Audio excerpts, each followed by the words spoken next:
Ready to go? Let's go ahead and get started.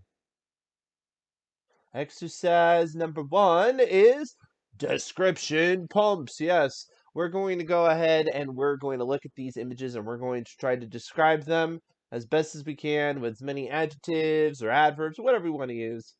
Doesn't matter. All right. What do we got?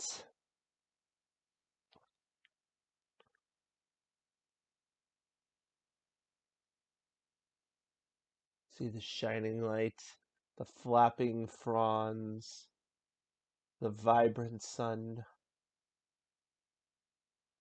the blue sky, right? Cute, cuddly, adorable,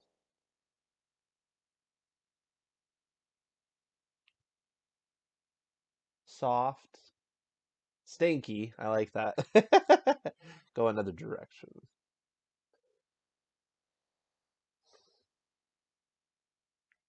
Juicy, delicious.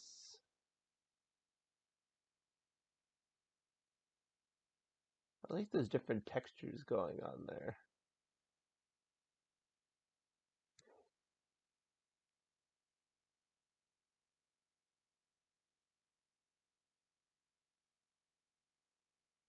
Oh, ripe, yeah.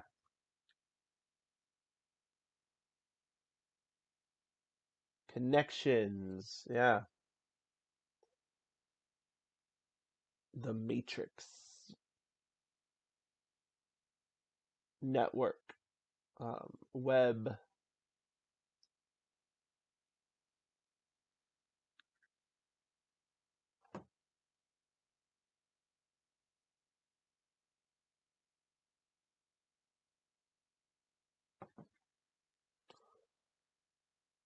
Scary fun, yeah. Exciting, thrilling, exhilarating, terrifying. I could feel my legs coming out and over. Lost change, endorphins. Ooh, going more scientific. All right. What about backstory building? So we're going to take a look at this scene and we're going to come up with a backstory for these characters. What might be their history? Let's take a look.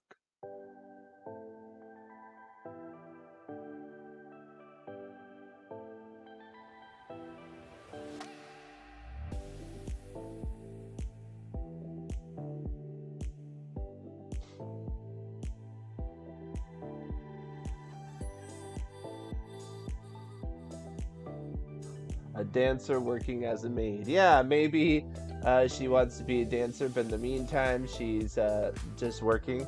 Since the guy dumped her before the dance, she'd make her own dance. Aww. I like that.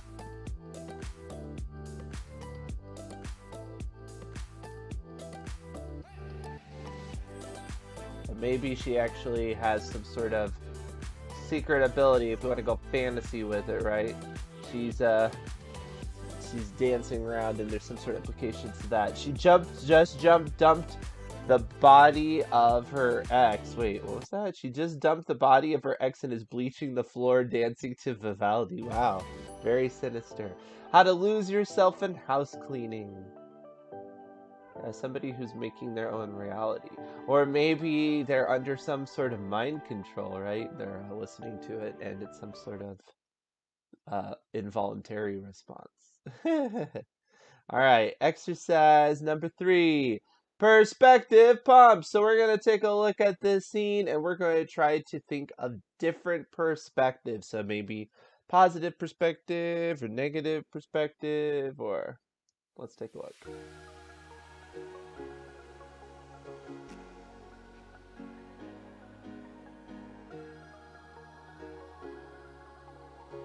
See, kind of a dark image, right? You have this vulture resting on the thorns. Oh, he's scared of heights. Poor vulture. Overlooking her kingdom. Yeah, this is something that kind of reigns over this area. The vulture showing the hero where the body was. Oh, that could be helpful, right? True.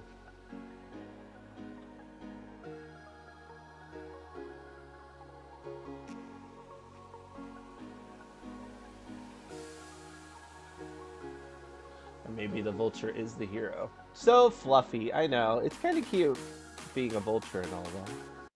For a vulture. Exercise number 4. 3 key details. So we're going to look at this scene and we're going to think of 3 key details. I often have said that when describing something, focusing on 3 things can be a good, effective approach because that's about as much as we hold in our head at once. So let's take a look.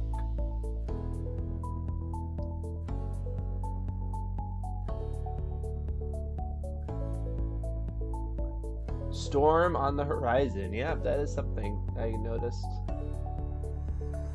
I feel like you have three pretty obvious choices. You can have this this kind of winding road, empty. You have the rain coming from the background, and you have this cactus forest, right? These randomly scattered pillars of plant. Stifling heat, road trip, approaching storm. Yes, in terms of things we can't see, getting into other details, right, you have heat. You could have maybe a smell. You could have maybe the feel of the ground. You know, what does this road feel like? Is this smooth? Is it kind of rough? It looks pretty smooth. Traveling alone through the desert, looking for the elusive desert turtle. Ooh. I love myself a desert tortoise. They're so cute. I have a gopher tortoise that lives in my backyard that I really like. Sleeping giants. Yes. I'm a big fan of cacti. I love cactus forests. Beautiful. All right. So, hiding from the coyotes in the cacti forest. Exercise number 5. All right, so now we're going to take a step back from these exercises and think about the current project that we are working on. And I want you to think about your protagonist and then also think about all the characters surrounding your protagonist. So, who are all these characters that are accompanying the protagonist on their journey or is hindering the protagonist? So, who are all the people that are directly affecting the protagonist's life and therefore are key players in your story? So, think about all these different characters. I usually break it down to about 8 that I worry about. Some people worry about less, some people worry about more. I generally think about 8 that I track closely. Not that I don't make sure that every character has a purpose. I'm just saying there's 8 that I really, really pay attention to. And with that being in mind, I'm going to ask about one of those 8 people, and that is what I call a distraction character. Some people call these characters the contagonist. A good example of this is Darth Vader from Star Wars, because Darth Vader is not exactly the antagonist of especially A New Hope. It's really more the Empire itself and the Death Star. But certainly Darth Vader is a representation of what we don't want Luke to become, which is a dark user of the Force. So he is the we have Luke Skywalker in A New Hope getting trained by Obi-Wan in the good side of the Force, the light side of the Force, and we have Darth Vader representing the dark side of the Force. So the distraction character is often an imposing villain character that represents the negative way that the protagonist could go. The wrong choices in life, the wrong worldview, the wrong implementation of their, the wrong use of their power, things like that. Um, I'm trying to think of another example. Another example would be like Hans in Frozen is pretty much a distraction character because really the protagonist in that is Anna, and the antagonist is really Elsa because it's all about her trying to have a relationship with her sister, and her sister is the biggest reason why she doesn't want a relationship.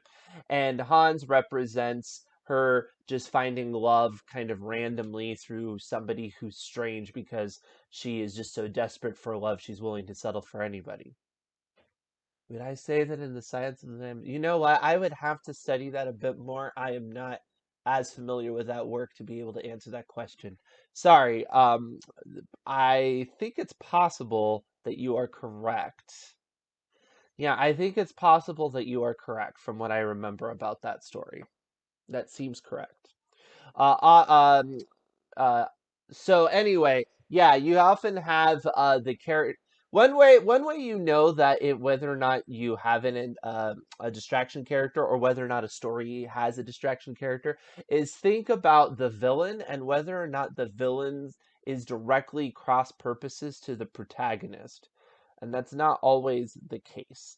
Also, like for what the protagonist wants. So, for example, I go back to Hans and Frozen. What Anna really wanted was love, and Hans was really posing no risk of that. He was actually offering her that, right, in theory, and so he wasn't really a true antagonist. He was just a villain. So, anyway, I have not seen Star Wars or Frozen. Wow, okay. That's funny. Another example of a distraction character then is the ring in Lord of the Rings, because Frodo is his goal is to put the ring into the lava into the Mount Doom, and the antagonist is, Sauron and all of the forces that are trying to get the ring back. And then the ring is the distraction character because the ring doesn't actually want to be destroyed. The ring wants to corrupt Frodo. So the ring represents, using the magic of the ring for your own purposes, which is just going to mess you up. It's something that you actually can't engage with. And so that's another example of a distraction character. So. Yeah, yeah, no worries. Um, if you Finding Nemo has the distraction character of the dentist, and because the dentist represents the danger of the ocean that Marlin is so concerned about, and really Nemo is the antagonist because Nemo's the one that wants to do things, and Marlin is the one who doesn't want Nemo to do anything. So yeah, you can look on the writer lens if you go back and you can look at other distraction characters. But my question is does your work have a distraction character? Distraction characters can be very helpful, especially if you want a big bad villain, but you don't want them to just dominate the story. If your big bad villain is the distraction character and not really the antagonist, that can be a more sophisticated sort of story where the antagonist has a good point and the reason why they're the antagonist is just they're working cross purposes to the protagonist, not because they're evil. But then you can still have evil in your story in the form of the distraction character if you want that. Another reason why they can be helpful is they can be the inverse of the relationship character. The relationship character is often, well, really, they are the character that explains to the protagonist the right way of living, where they should go in their story. They're the guardian, and the distraction character is the character that is kind of trying to convince the protagonist to do the wrong thing, and so it's a way for you to tell the audience what would be the wrong thing for the protagonist to do, or for you to show, not tell, what bad choices for the protagonist could give them in their life, without having to do some sort of weird, you know, um, vision of the future or something. But you can essentially have another character that's made those bad choices and see where they end up. That's another great use for them. So anyway, that being said, it's time to do a writing sprint. Let's go.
Alrighty, well, I hope that you have gone off to a roaring start this morning, and I hope you're enjoying these Write-Aerobics sessions. Our next Write-Aerobics session is going to be on Wednesday at 10 a.m.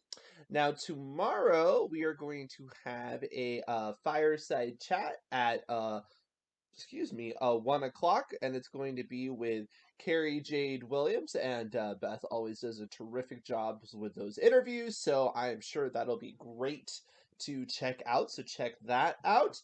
And later on that evening at 7 p.m., I will be coming on to do our Pitch It session. So if you have any ideas that you if you have any ideas for a story and you kind of want to get some feedback, or maybe you've completed a story and you're curious how you might sell it to somebody else, or what you do for a blurb, or an agent pitch, feel free to come on.